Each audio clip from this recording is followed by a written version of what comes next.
Hi everyone, this is Jim. Welcome to this postmortem of my Blitz game number 830. I had the white pieces and started off with e4. My opponent went c5, the Sicilian defense, and I went knight f3. And then I thought this was the O'Kelly variation, so let me just show you the O'Kelly variation. That's the move a6 right here on move 2. You can see it's pretty far down the list, but it's playable. It's not that far down the list. Let's see what move is that. 1, 2, 3, 4. It's the fifth choice in this position. And the main move against it is c3, like I played in the game. And just to show some of the ideas here with c3, you're trying to build up a big center. Well, let's see. I guess if we look at e6, you can see it better this way. And then maybe black will play d5. And try and counter the center. So you get this big center battle immediately, and it's not clear what this a6 move is doing. Let's see, or d5 immediately instead of e6. That's also, and this leads to this kind of exchange. And white still tries to go for the big center. If black takes, white can take with the knight. So open position, and seems like black maybe has wasted a move here. So that's the idea of c3 in response to the O'Kelly variation. But my opponent didn't really play the O'Kelly. He played something else. He played d6, and I played d4, and he took, all this is very normal.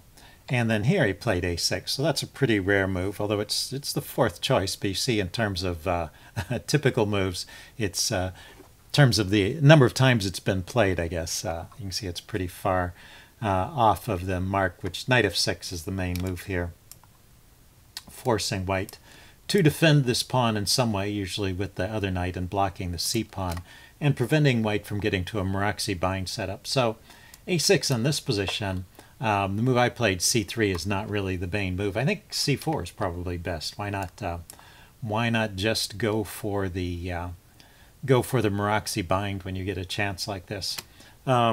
So I think that's the best move here. The top choice in the opening database is knight c3, but this just is a transposition into the knight f6.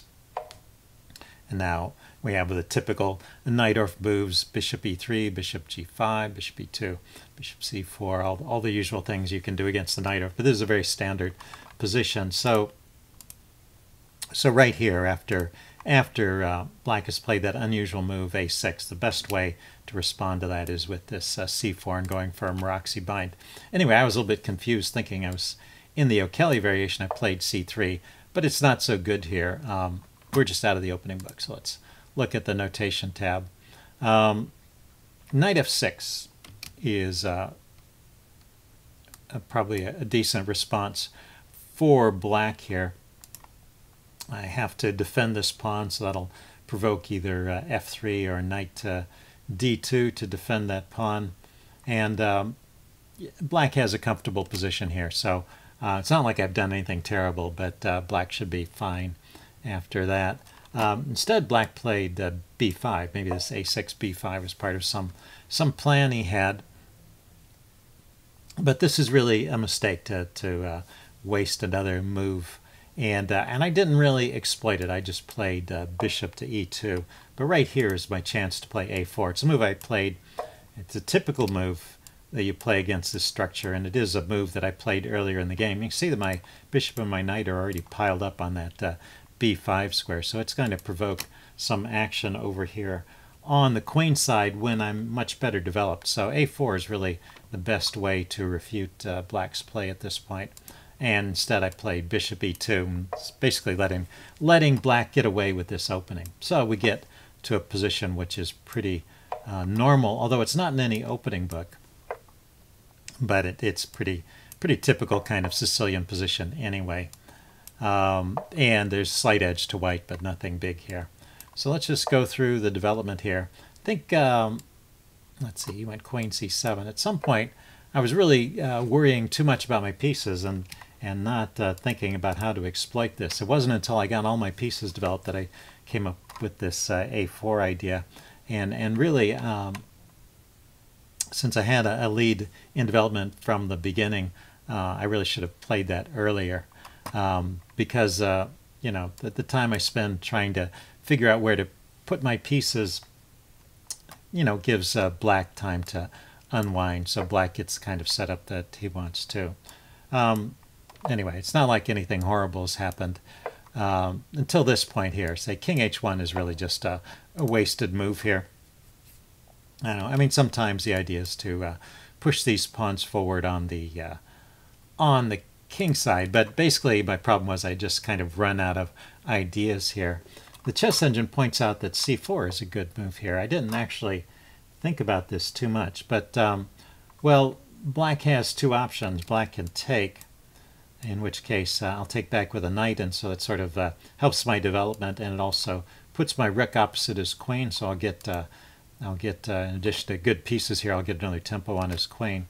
Or b4, keeping it closed, and this is maybe the idea I missed. My queen can come out here to a4 and be very active. So pinning this knight for the moment, although I assume black will castle. But anyway, this seems to be a good position for white. So king h1 is just kind of a wasted move. And let's see, he castled here, so black has completed his development, and now still searching around for ideas. I finally hit on this a4 idea, but now it's badly timed because black can play e5. So that was well spotted by black. And I think this section of the game, you know, black played the opening kind of strangely, and I could have taken advantage of it. But after that, black played pretty well through this middle part of the game. So kicking my knight immediately, the knight doesn't have any good squares to go to. Basically everywhere it goes, I'm going to lose this pawn. So knight c2, where I finally settled. That's the recommended move by the chess engine as well. So it really is nothing better there. And I'm just down a pawn at this point. So the game continues. Let's see, I blockade with knight a3. I'm looking at this c4 square for my pieces now. He goes bishop to c6, just holding on to the pawn. That's also, I was also unveiling an attack on the pawn, so but he just defends it. Let's see, so I go with the knight to c4. I thought maybe I'd get some pressure on the center, but this doesn't help. He can liquidate his backward pawn in the center just by pushing it forward. So all this is good play by black. Let's see, and he took with the knight here. I dropped my bishop back to keep the bishop pair for the moment. He went rook f to d8, putting his rook opposite my queen. So I move over here. Goes knight to f4, hitting this bishop, and I don't want to keep moving this bishop around. This is the only square I could go to where it wouldn't get traded. And in any case, this isn't the best bishop here because I have these pawns on light squares. So I don't mind too much if he takes there. So I just went rook c to d1, trying to activate this rook on the d file. He grabbed the bishop, took back, and he played bishop to f8. So looking at my knight over here, I thought there was an idea maybe of trading off the knight and playing bishop here to exploit this this skewer on the diagonal. But of course, I take back with a knight, so I'm actually guarding the b4 square. So that idea is nonsense. Anyway, rook fe1 is not a bad move in any case, but it wasn't really necessary in terms of getting away from a skewer because there's no skewer happening. So bishop takes a3 doesn't really do anything for black and gives up the bishop pair for no particular edge. So I looked at this with the chess engine. It doesn't have any great idea for black here, but it thinks black has a very good position over a one-pawn advantage, 1.5 to 2 pawns in that range, which is often a winning edge, but it doesn't have any clear winning idea. But just to show how it might continue, say rook e8, bishop to g3. Yeah, I was thinking of pinning that pawn. Rook e6, queen to d2, and f6. So you can see that black has made just some strengthening moves here. So it doesn't seem to be any big attack or breakthrough, but maybe black can pile up on the e file and push these pawns forward in the center at some time. Anyway, yeah, it's hard to say what's really best for black in this position, but that's an idea of how he could have played, other than giving up the bishop pair here, which actually you know, black still has an edge here. He's still a pawn up, but it's closer to being even. And then this move, bishop b5, it's a second minor mistake in a row, but I make a mistake. I should really just take this. I don't know what I was thinking. I moved my queen. I guess I'd been sort of expecting this, and I had planned it to get my queen out of the way, but really I can just take it.